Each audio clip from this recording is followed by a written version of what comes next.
Bakarsanız 2015'te kurumuş durumda.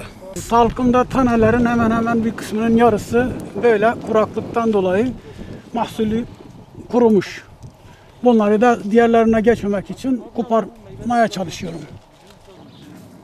yani her yerde yoktur ama var yani çoğu yerde var. Ha, bu bağda mesela var ama şundakinde çok az. İlacı yoktu. Geçen sene yeni bir ilaç ruhsat almış. O ilaçla kullanılabilir.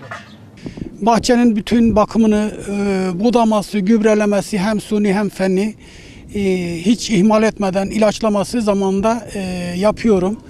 Bu sene kuraklıktan dolayı Nisan sonlarında ve Mayıs sonlarında 2 sefer ağaçlarımı suladım.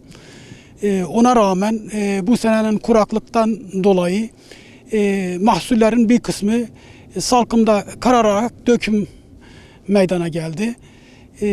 İşte her ne kadar iyi bakıma yapmış olmama rağmen yine de bu kuraklıktan bahçemiz ve civar bölgemiz etkilendi. Son zamanlarda gerek gelen şikayetler gerek bizim teknik eleman olan sahada yaptığımız çalışmalar neticesinde fıstık meyvelerinde kurumalar olduğu ve dökülmeler olduğu görülmüştür. Bunun üzerine biz ilçe tarım müdürlükleriyle beraber saha çalışmasını yaptık. Ve bu çalışmalar neticesinde bunların sebeplerini araştırdık. Sebeplerinin en önemli sebeplerinin başında gelen bu seneki kuraklıktır. Kuraklıktan dolayı yerde ya toprakta besin elementleri ve su olmadığından bitkiler besin alamadığı için zaten yeteri kadar gelişemiyorlar. Bu nedenle dökülmeler oluyor. Diğer bitkilerde olduğu gibi bizim fıstıklarda da bu sene epey bir zararlanma var. Yani birinci neden kuraklığa bağlıydı ve kuraklık nedeniyle de bu sene böcek popülasyonda yani böceklerin artışında da büyük bir artış oldu. Bu böceklerden fıstıkta zararlı olanlar var. Bir de diğer bitkilerde zararlı olan böcekler de vardı. Mesela bu sene mercimekte görülen hortumlu böceği bile fıstıklar üzerinde görülmüş. Ya da hububatta zararlı olan süne böceği ya da işte kımıl bunlar gibi böcekler bile fıstıklara saldırdıkları görülmüştür. Ancak en önemli sebeplerden biri bizim bu bölgede ana zararlı durumunda olan fıstık bal güvesi. Yani bizim sahada yaptığımız ve gelen örneklerde yaptığımız incelemelerde en fazla bu zararlıya rastladık bu sene. Zaten bizim bölgemizde bu ana zararlı konumundaydı. Son yıllarda sadece ruhsatlı ilacı bulunmaması nedeniyle onunla bu feromon tuzakla mücadele etmeye çalışıyorduk. Ancak popülasyonu demek ki düşürememişiz. Bu son geçen yıldan beri yeni bir ruhsat alan kimyasal ilaç var. Ama bu kimyasal ilaçları ve mücadelesi bununla ilgili mutlaka Nisan ve Mayıs ayında yapılması gerekiyor.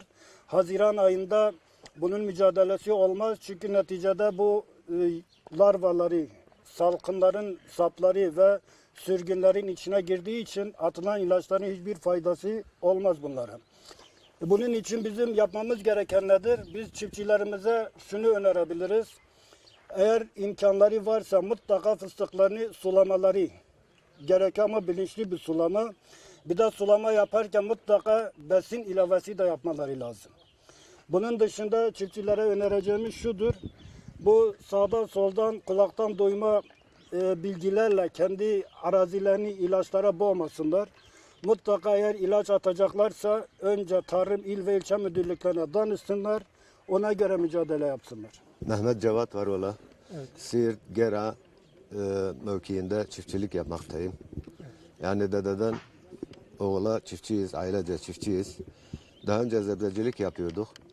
Tabii fıstıkçılık öne çıkınca biz fıstıkçılığa döndük. Şimdi o işle uğraşıyoruz. Şu anda bahçenizdeki durum nedir? Neler yaşanıyor bahçenizde? Ne tür sıkıntılarınız var? Şu anda iklim şartları nedeniyle fıstıklarda kuruma var. Kuraklık nedeniyle. Kuraklık nedeniyle bildiğim kadarıyla. Tabii bu hastalıklar da var. Onlarla mücadele etmeye çalışıyoruz. Sağ olsun tarımcı arkadaşlar gelip gidiyor. Uğraşıyoruz. Şu anda ne var ağaçlarınızda? Ne tür sıkıntılar var? Ağaçlarımızda kuruma var. Dal güvesi o da mevcut. İlaçlama yaptık ama fayda etmedi. Nasıl bir verim bekliyorsunuz bu sene? Geçen sene daha iyiydi. Yani bu sene de fena değil. Ama işte bu kurumalar olunca tabii verim düşüyor. Tabii diğer şeyleri etkilediği gibi bizi de etkiledi bu kuraklık. Yani buğdaycıları, mercimekçileri nasıl etkilediyse bizi de etkiledi. Yani gelecek senenin mahsulü bile gitti. Yani çünkü fıstıklar biliyorsunuz bir sene önceden mahsul veriyor. O da yok yani sürgün vermiyor.